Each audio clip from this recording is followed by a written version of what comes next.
Assalamualaikum warahmatullahi wabarakatuh. Di sini aku bakal jelasin cara menerapkan etika batuk.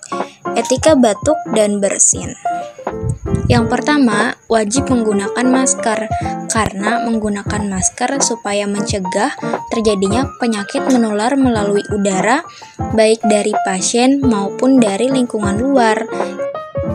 Karena walaupun kita tidak sedang sakit, tapi kita dekat dengan orang yang mempunyai penyakit bisa menular melalui udara, kita juga akan tertular loh. Maka dari itu, menggunakan masker wajib jika datang ke klinik.